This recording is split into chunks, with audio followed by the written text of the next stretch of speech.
All right, guys, I'm sorry about that. We just Instagram has this dumb rule that you can only go an hour. So I know I got a lot of questions left to ask them. I know you guys have a lot of questions to ask them, so we're gonna get right back into it, jump right into it. So as soon as he comes back on, we'll get him right back on here. But guys, if you have any questions, I know. Look, I'm seeing the questions come, and it's hard to get to them all, but we'll get to them. All right. Here we go.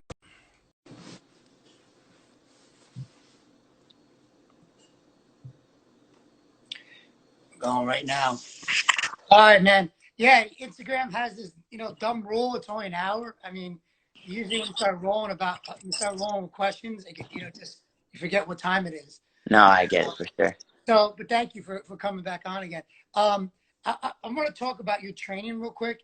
Your mental training, like you talked about.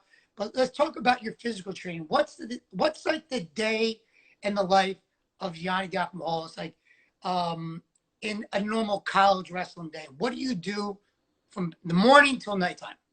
So, I'll wake up. I'm going to class at some point during the day. I'll probably lift or do an individual, which is just, me and a partner and a coach, or just me and a coach, and, working on skill, working on, technique, maybe do some conditioning, whatever you need to do in the morning. Keep going about your day. Then afternoon, you go in there and wrestle. Usually it's either a lift and a drill, or it's a, pretty high intensity wrestling workout. You do a little conditioning at the end.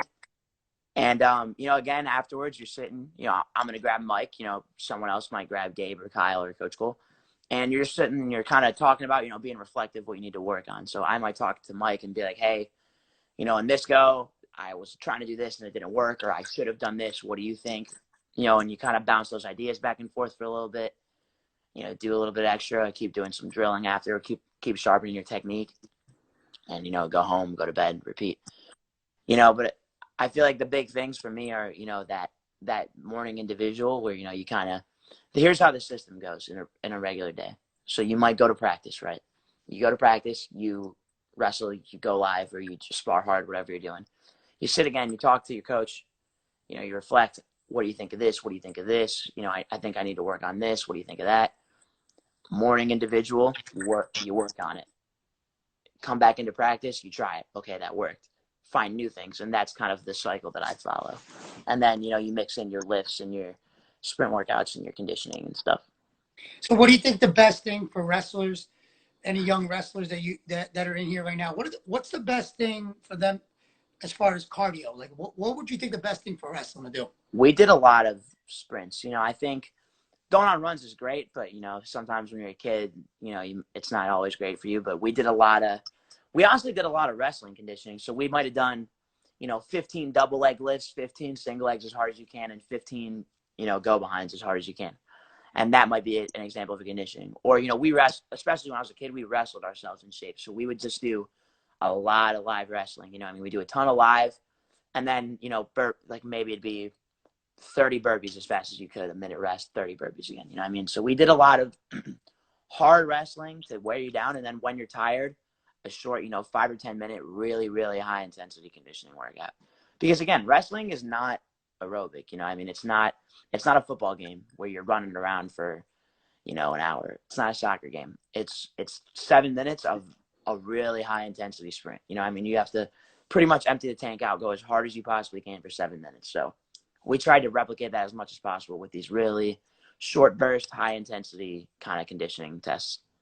So like my kids, as they're younger, as I develop them year after year, I'm teaching them the importance of drilling, and drilling at a high level with no stopping in between, and just keep on going, and kind of just like almost like match speed. So it kind of just relates into the match, like it is.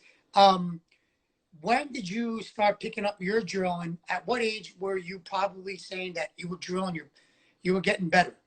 We always were, technically, we were working on stuff a lot. And then if it was something that we knew how to do or we were good at or we had down, it was about how perfect and how close to match could you hit it. So if you know how to hit a single leg, if you could hit a single leg if you could drill single leg 100 times perfectly at match speed, that was how you knew you had a good single leg. And part of it is that you're able to replicate it. If you could do it 100 times in a row, it meant that it was engraved in your muscle memory. You know what I mean? So, that was kind of a constant thing. Was if you knew how to do something, you had to do it perfectly. And then when you did it perfectly, you had to do it as hard as you could. And if you could constantly do that, that was a good sign for us. So I guess there wasn't really a time where we started to pick it up. It was just kind of a standard where you were either learning or you were reinforcing or you were testing, where you were seeing how good it was actually. Yeah, awesome. I mean, drilling's very important. Drilling at a high level, very important. I think obviously, like you were saying, that helped. Instead of going on a 10-mile run, short bursts of sprints, maybe some hills, some jump rope, but where you probably got your best conditioning is the way you drilled, right? Yeah, because wrestling, if you go through a 2-hour workout and you're moving the whole time, that's really aerobic, because you're constantly moving your feet, pumping your knees, using your hands, training your whole body for 2 hours straight, So that can be more beneficial than a 10-mile run. Don't get me wrong, distance running has its benefits, it's good for you. But if you're drilling hard and you're drilling at a good pace for a while and you're not stopping, maybe you take little 30-second breaks to like get on to the next drill. But if you're constantly doing that, you can get, the same, if not a better, test of your conditioning than you would if you went for, a decent pace jog for a while. You know what I mean? 100%. Someone asked a question. I know we wanted to ask it a long time ago, and a question I want to know, and a lot of people want to know. Number one, how are you so flexible? Okay. Number two, your ability to scramble, second to none, the best in the world. And I think that's what, at the international level, I think when I watch you wrestle freestyle, that one match you were down 9-0, and you wore that guy down. Forget his name. You would know who it is. Muskayev. Yeah, Muskayev. Yeah, and you wore him out, and you were winning the scrambles, and you were making him work that extra little mile on him finishing the single legs and everything like that. And that's why you pretty much won that match. Number one, how are you so flexible? And number two, where did you learn that ability to scramble? Was it self-taught or something that you're just natural at? So the flexibility thing was something, my dad put a lot of value on that when we were younger. So I stretched a ton as a kid, before practice, after practice, warming up, cooling down, between drills, between live goes. If we had a water break, stretch a little bit, because it was two things. It kept you from getting injured. It kept you from getting your knee ripped off. But also, it's part of the skill. Being a complete athlete includes being flexible. So people define athleticism by running fast, jumping high, being strong. But there's more than that. There's coordination. There's body awareness. There's flexibility. There's dynamic movements, being able to change height and direction at the same time.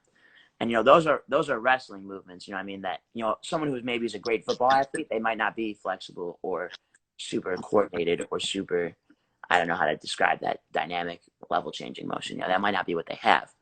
So, but we understood, for wrestling, that's what you needed. That's part of being a good wrestler. That's part of being a good athlete, is having those complete values. So we worked on that, when I was young. You did so a lot of stretching, you said, right? A lot of stretching, and before practice, during practice, and after, you're saying. Yeah, before, getting loose, stretch. When you're warm, stretch more. If something was sore, you stretch it out a little bit. Do some MFR, loosen out. And part of it too is it became I couldn't wrestle if I didn't stretch for 2 or 3 minutes at least. It was just something that talking about you have your light switch to flick it on to go. That was part of it. You had to stretch a little bit. And talking about the scrambling, I used to handicap myself when I was a kid. I'd be like, all right, I'll let this guy grab my leg. And, wrestle through the position there. And I remember Ben Askren came to teach a camp. I probably told this story a million times. He came to teach a camp when I was like 10. And, he introduced me to like 4-ankle scrambling, the cradle series that I hit. And I picked it up and I loved it. And I understood that, if you were dangerous and guys were afraid to shoot on you, that it would benefit your offense. You know what I mean? Because if you're afraid to shoot on me, I can keep attacking all I want because you're not going to put the pace on me. So it was something that I spent a lot of time working on when I was a kid, you know. And then as the guys got better and I got, you know, more mature, I was able to do more kind of elaborate tricks. You know, I mean, I could my scrambling system got deeper and deeper, where it wasn't just like shot, sprawl, cradle, you know, far ankle. It was cradle, far ankle, rubber knee, limp out, kick, turn. You know, I mean, you could go through the whole system. And it was just one of those things where, you know, I didn't spend a ton of time doing it, and I didn't, you know, part of it is I was lucky to have partners where I didn't have to teach the guy how to scramble with me. It was, you know, my partner was good and they were trying to score on me. So I had to get kind of creative. You know, I mean, if I let a guy in my leg, it wasn't like I could just sprawl and run around him. You know, they were good. So I had to get, you know, better solutions than that. And then you wrestle guys in matches and you had to get even better solutions, you know what I mean? Because the guys were even better as you got older. No, yeah. That was Yeah. kind of how my scrambling came to be. So, I mean, how much time did you spend more on your offensive game than on your counter wrestling? Did you was it like a separate day that you worked on that? Was it the same day? Different. You know, it was a little bit of each. And I think part of it too was, you know, the live wrestling. We wrestled a lot of live, you know, in our workouts, especially when I was a kid. And, you know, I might take 20 shots in a 10-minute go, but in a 10-minute go, you might take 15 on me and I might get to your legs 15 times. You might get to my legs 5 or 6 times, but that's 5 or 6 opportunities for me to get creative. And that's, you know, 10 or 15 opportunities for me to really challenge my offense. And I had good partners. You know, I had Lou Dupre, who was #1 in the country. His senior year, I had Frankie Gisson-Danner, who was, you know, top 5 in the country for a while. So I had, and, you know, a ton of other guys too. I had guys who could challenge me. I mean, they kind of came up with me. Did you, did you ever, like in practice, like when you wanted to work on your scramble, did you like let people in on you? Just kind of. Oh, yeah. We used to make a joke, like I would handicap myself a bit. All right, he's going to shoot, I'm going to let him in, and then we're going to start going. And it. Was that in your mind or like a coach's mind? No, that was me. I mean. That was you. I mean, you could kind of tell I might pull you into my legs every once in a while. Me and my dad used to talk about, you know, sometimes if you need to score and the guy's really not letting you get to his legs, you can pull him into yours and create a scramble. Yeah. So we tried to, you know, and again, you know, some people will tell you it creates bad habits, and it might, but it wasn't like I relied on it. You know what I mean? It just was one of those things that I understood I could use. It was a back plan. You know what I mean? It was something I kept in my back pocket, where if I was ever in danger, in a tricky situation, I could be comfortable with a guy in my legs. It wasn't like a guy grabbing my legs was an instant takedown for them. I think your speaker's covered a little bit. Oh, sorry. Okay. That's all right. It's all right. Yeah, no, we heard exactly what you're saying. I know one of your other signature counters is when the guy's in on a single, you come in, you know, far leg and kind of like set up that cradle. Yeah, that cradle system. Right now.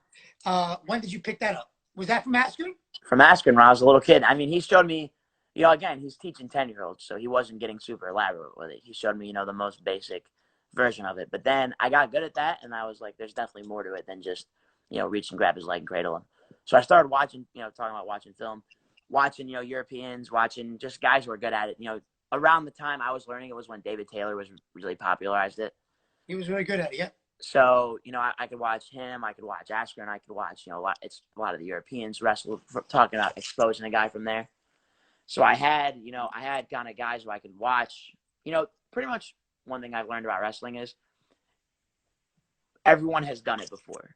So, like, you might think I've made something up, and I may have made it up to myself, but someone's done it before I have. You know what I mean? And no, I understand, but the thing is, what you hit it on a lot of these world-class wrestlers. I mean, you know, and then it's starting to get to the point that they don't want to shoot in on you because they're afraid of the counter.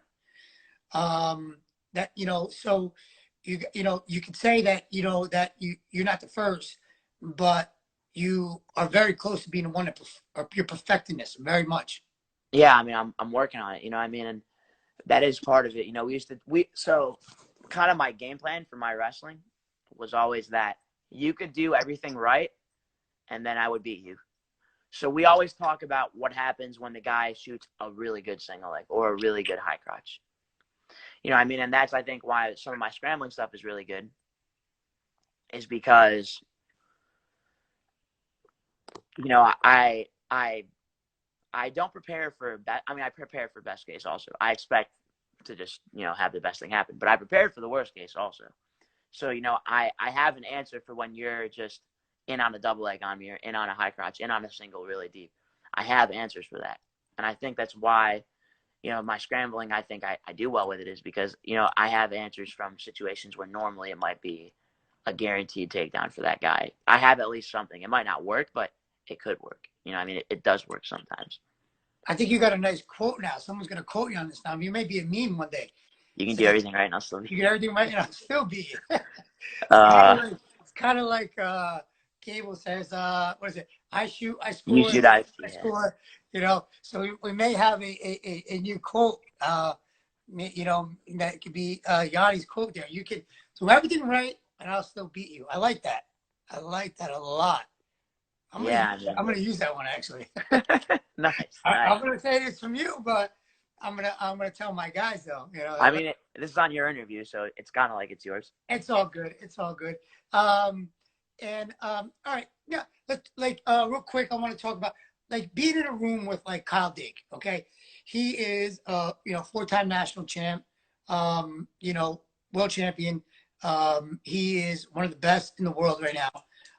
What is having him in the room? How does that elevate your game, and how does that help you out mentally?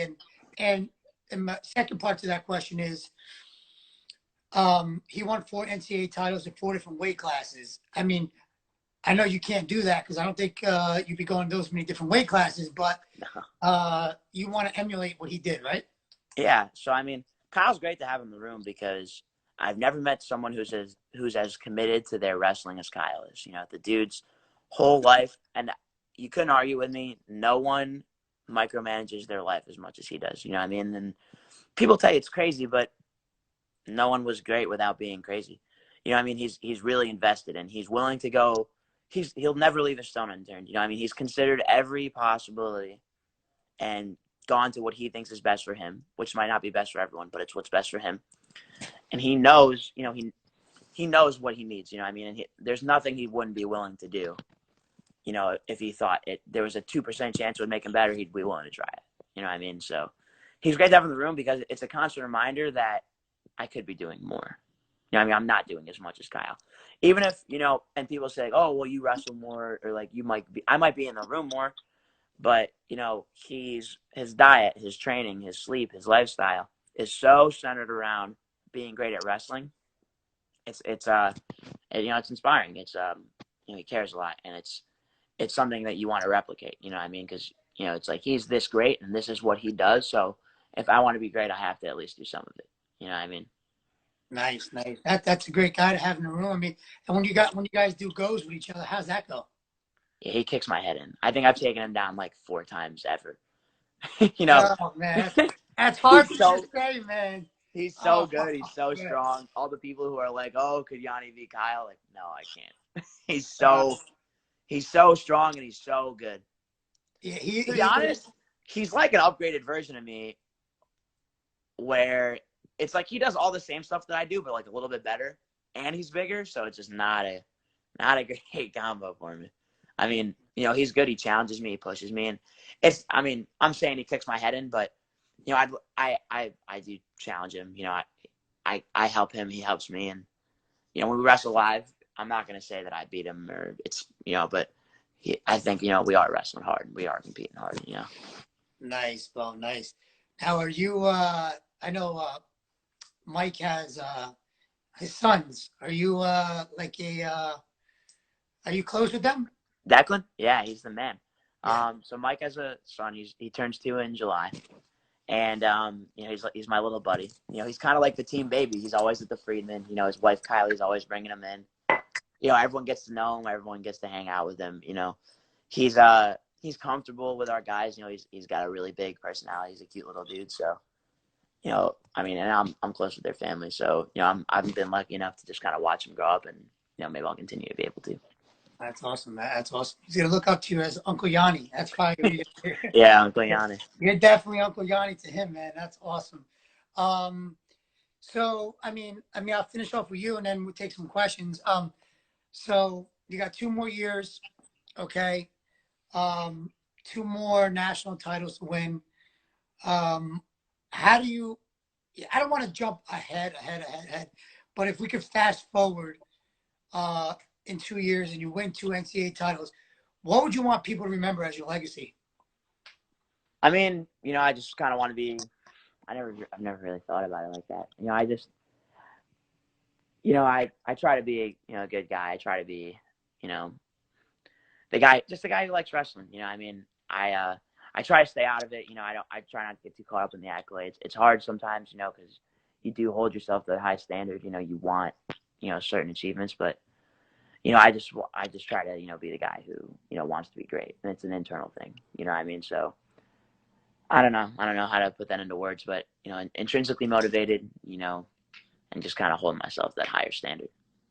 Yeah, I feel like if I could talk for you in a way, the legacy I think that you're going to leave, and the last impression that you're going to leave in the sport of wrestling when you're all said and done, is the fact that you came in as a freshman as like a little boy, and you kind of just rip through the competition, and you go to the international level, and you're beating, like, 25, 28-year-old guys, and it, like, you talk about you keeping your levels all the way up. And I think that people are just going to take out that the sky's the limit for anyone else, and that that if you could think like Yianni and you could have the mindset like Yianni, I think that anything is possible. And I think that's something, that a legacy that you're going to leave, and people are going to say, because to emulate your scrambling style is going to be very tough. It could happen, but it's tough. It's not that easy.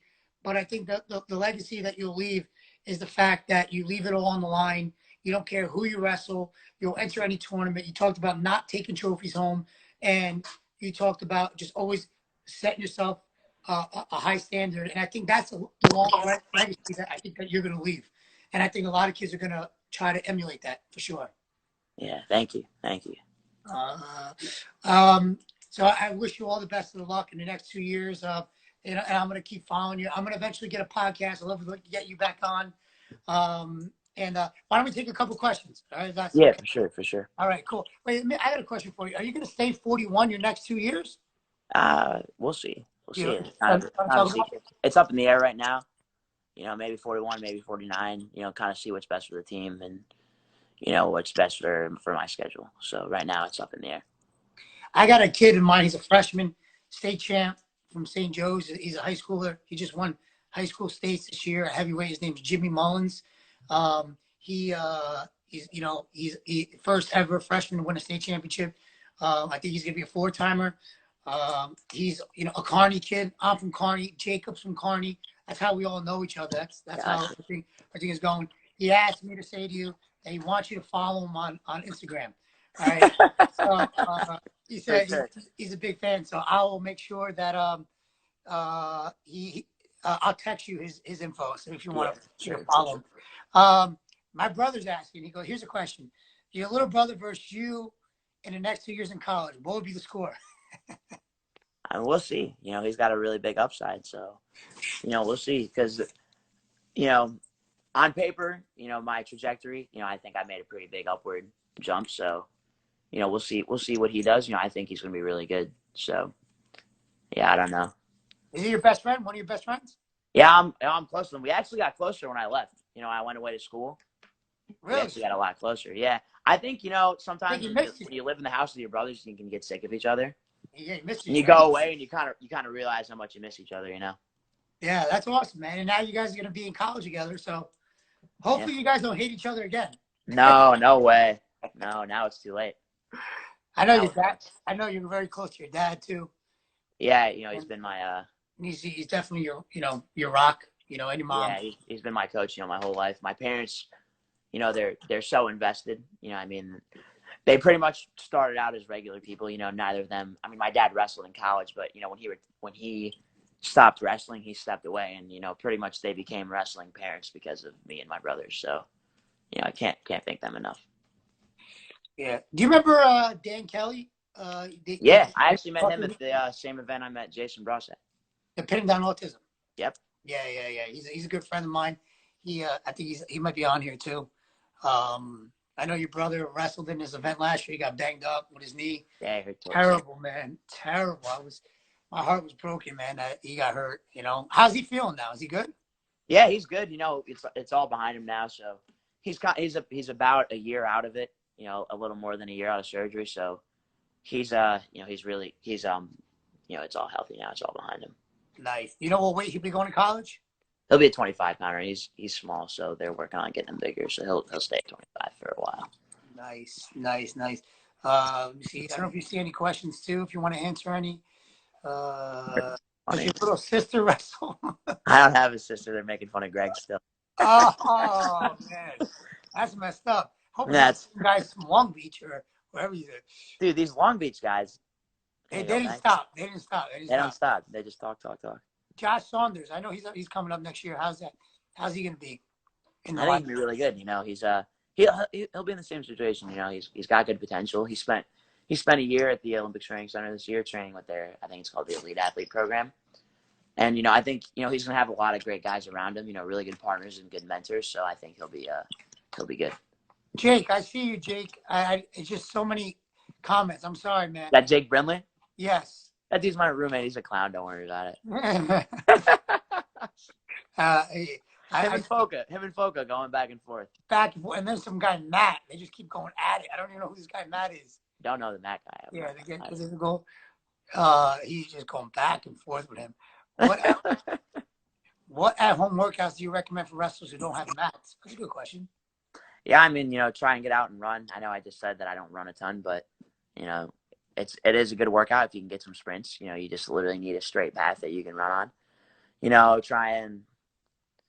we did a lot of stuff. You know, if you have a pull-up bar, you can do burpee pull-ups. So you can just do straight-up burpees. If you have, you know, enough space, you can do, you know, it sounds cheesy, but little stance and motion workouts, you know, squat jumps, just anything that you can test your conditioning. And, you know, a big thing too is staying sharp with your mind, you know, making sure you watch film and focus on your wrestling, you know, and like that. At least get a plan on where you can get better. You know what I mean? So that when you can wrestle, when you have partners, you have stuff to work on. You have a plan. A lot of kids don't like to watch their matches. They don't, whether they win or lose. Come on. It can be tough, kind of. You know, it's hard to. People don't want to be self-critical because sometimes it's hard to admit to yourself, you know, what you do wrong. But it's really important. It's really important.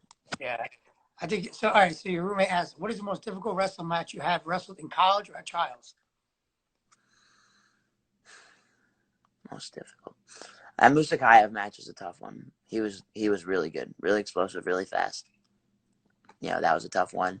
The Rutherford matches are always, you know, dog fights. You know what I mean? He's a tough guy. He's a scrapper, you know. So those ones are tough. I always ask everybody I talk to, because I talk to a lot of Jersey guys. You're a New York guy, so you're kind of in the tri-state area. I talk to South Jersey guys, some PA guys. So the question, actually, my brother wanted to ask, because I asked them all, and he reminded me here. Do you call it pork roll or Taylor ham? Taylor ham.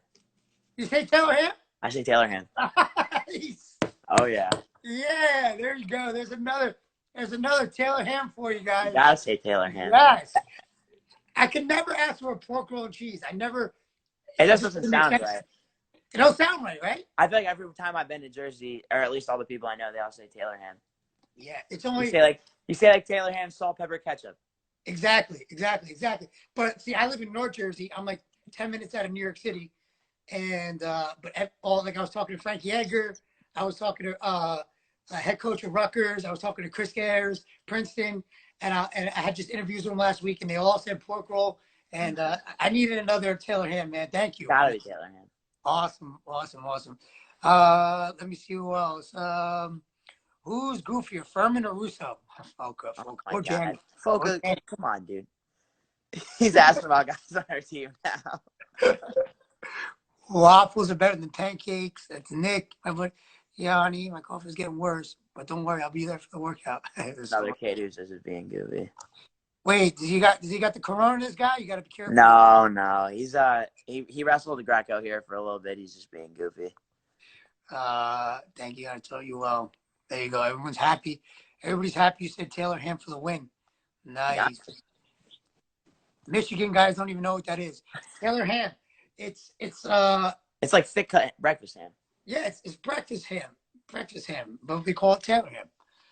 I have another. Okay, there's a couple kids that want you to follow them. I'll get you to afterwards. Yeah, I know who they are. If you want to, pancakes or waffles. So my sophomore year, I was in the NCAA wrestling like press conference, and for some reason, the guy at Flow Wrestling asked me if I prefer. It was like, "Do you like pancakes or waffles?" I think was the question, and I was like, "Pancakes." And if I could have pancakes, I would put like chocolate chips on it. And I said something goofy like that, and then Jason Nolf, people asked this one a lot, like leaned in my ear and goes, "Tell him it's a stupid question." I was like, "And it's a stupid question." So now that's became this joke that I'm like the pancake man because of that interview. Nice. My fiance is a chocolate. Come here, because I have her. She's a fan too.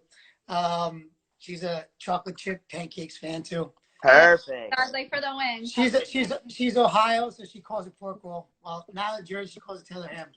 Well, we don't really eat it in Ohio, so Jersey. I was in South Jersey first, and then North Jersey, so I was used to call it pork roll. Now I call it Taylor ham. So. There you go. There you go. We're bacon eaters, so that. There's a grocery store in Ithaca that used to sell Taylor ham, and they called it Taylor ham. That's how you know. Yeah, exactly. So she's from Ohio, so she's she was originally an Ohio State fan. Then I turned her into a Rutgers fan, and now that Jacob and Foka and all the Jersey guys are going, and I'm a big fan of you, now we've become Cornell Big Red fans. So there we go. And I'm good friends with Damian Hahn. So Yep. I know Damian was there for a while. And obviously you got Mike over there. So now we're Cornell fans. So we're going to become Cornell shirts too. So. Yes. There we go. Yeah, we're going to be in a lot of matches next year. So expect us there. I know. It's turning into Jersey U up here now. We got it's going to – listen, they're not – I'm telling you right now, they ain't happy about it. They are not happy about it. I know. Stealing them. You guys took 3 or 4 of the best from Jersey. Yeah. You guys took them, but you know what? They feel like that's where they were they'll win championships. That's all that matters. Yeah, for sure. Let me see if we got anyone. Do you see anything on there? People keep asking about. People are asking about. I don't know what they're talking about. What you said to Soriano. There's just like this picture from NCAAs where we're like talking, and Flo posted it and was like, "What do you think they're talking about?" I know what we were talking about, but I'm not saying. All right, yeah, you don't got to say it, man. Keeping that one a secret for me. All right, yeah, no, don't worry about that. Don't worry about that. There's a couple people that wanted you to. Why don't you split them? I'm guessing they keep asking that because you go in for that cradle, like. Yeah, man. I don't know. You mean? I don't know. Yeah, Spladles are one of those moves you kind of hit up like at kid stuff. Only like Jaden Ironman will hit that, but he'll never hit it on you. Yeah, Ironman hits some crazy stuff. He's not afraid to get out there and hit some crazy stuff. Love to see you guys next year, right? You be in the same weight class again, you think?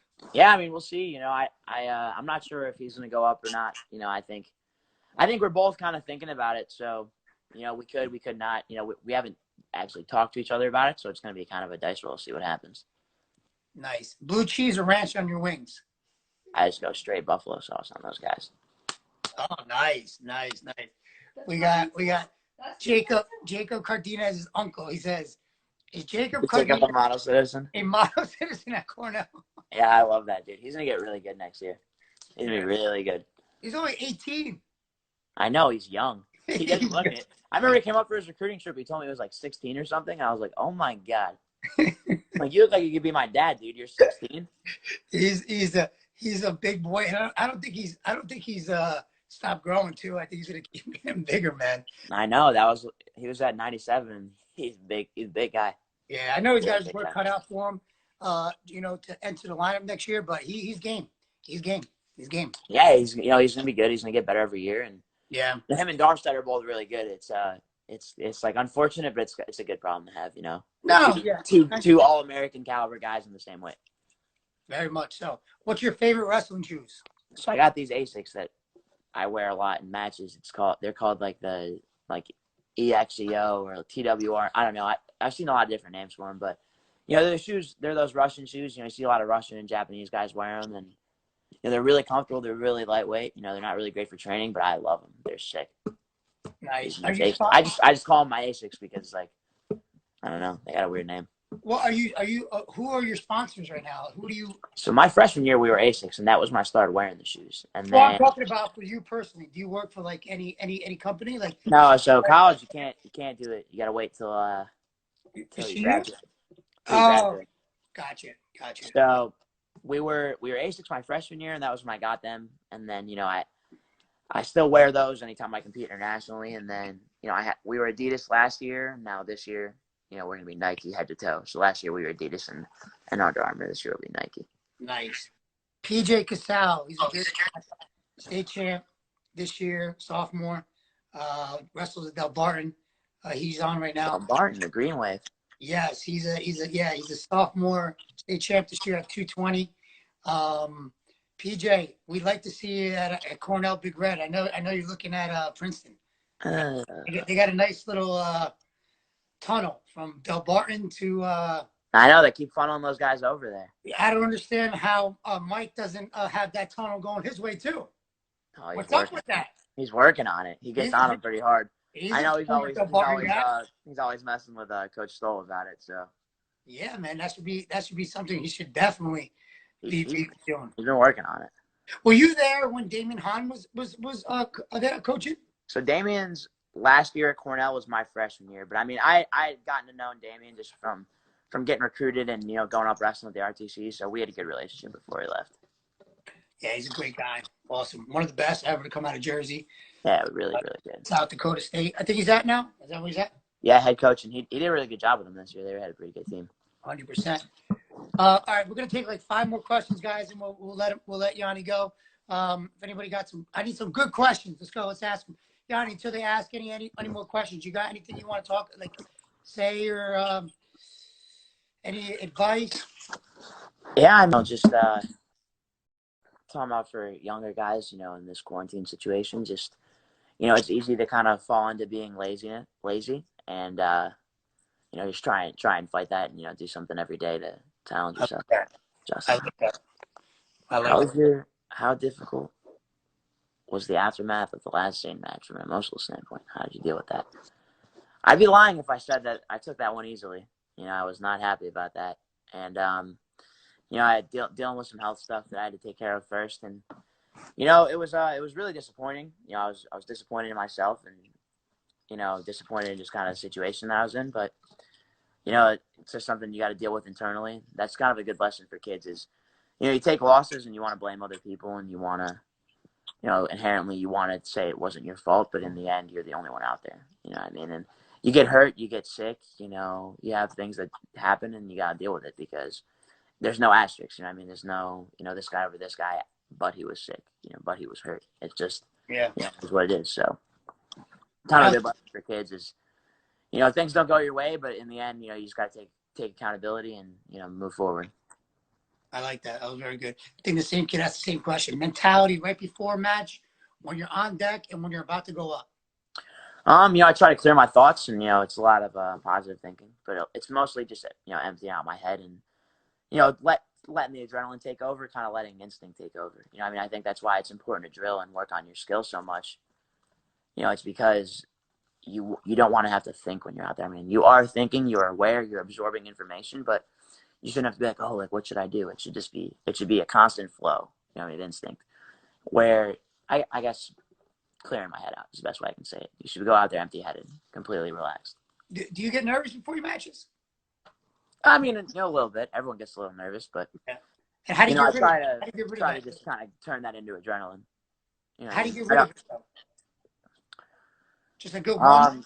I guess a good warm-up, kind of getting yourself going, getting your heart rate up, and then for me, and it's a little bit different for every person.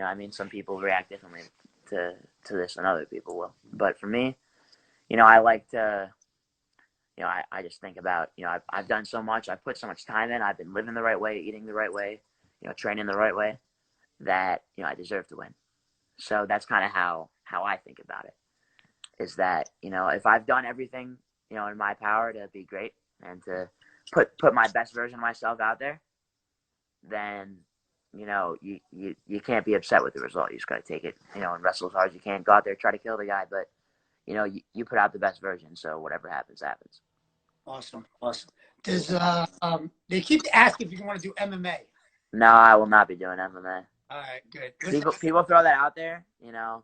I'm not saying I mean, never say never, but I don't see that for me. I don't want to spam, so I'll just send you one more time. But what do you consider your hardest loss and greatest win? That's a good question. I know some of those Rutherford matches I didn't take well, but not that I didn't take them well, but they were tough. You know, it was the first time I really failed a big thing in a while. You know, I mean, I had won state titles. I never lost the state tournament, never lost at NCAAs, never lost, you know, internationally.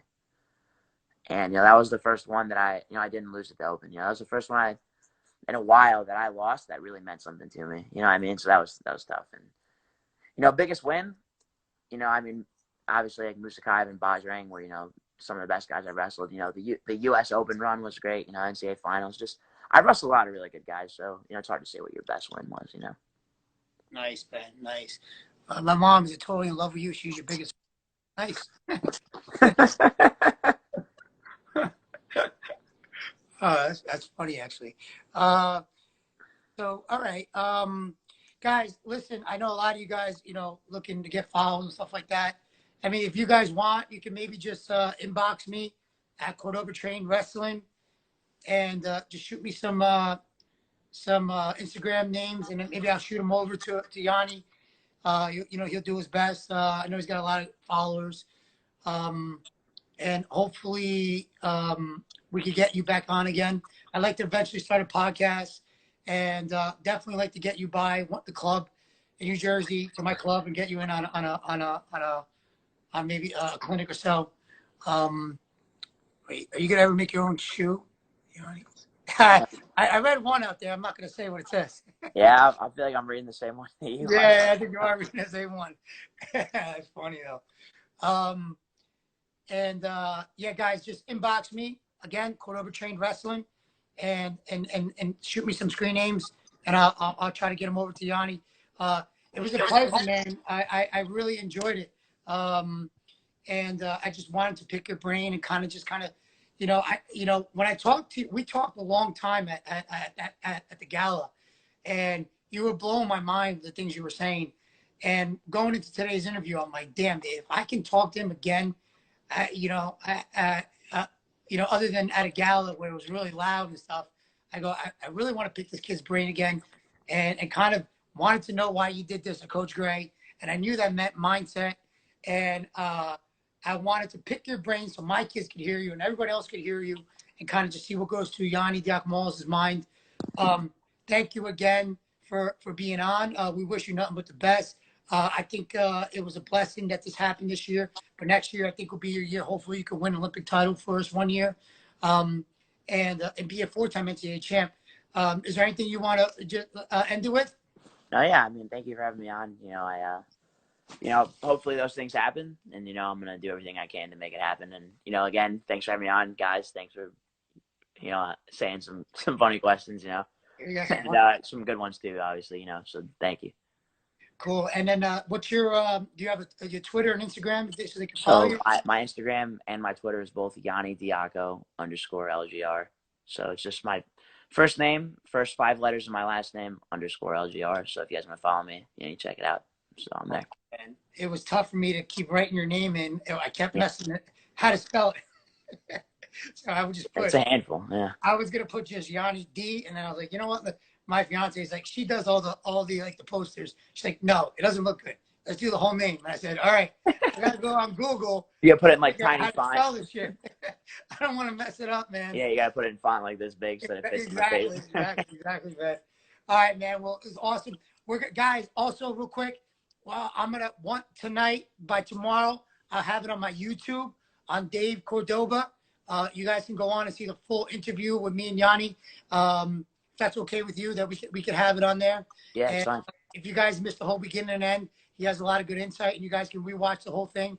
And thanks again for coming on. Tomorrow we have Sebastian Rivera. We also, on Thursday, we have a special guest, which I haven't said yet, but he is another Rutgers guy, so it could be one of the 2 national champs. I don't know which one it is. You guys take your guess, and so that'll be on Thursday. So, guys, thank you very much, and thanks you guys all for coming. And Yianni, have a safe quarantine time. keep healthy. Take care of you and your family and your brother, and we'll be looking forward to you next year. Yeah, man. Thank you. Thank you. All right, man. Enjoy, man. Thank you so much. See you later, guys. See you guys around. Inbox me your names. Bye. See you, man. Yeah.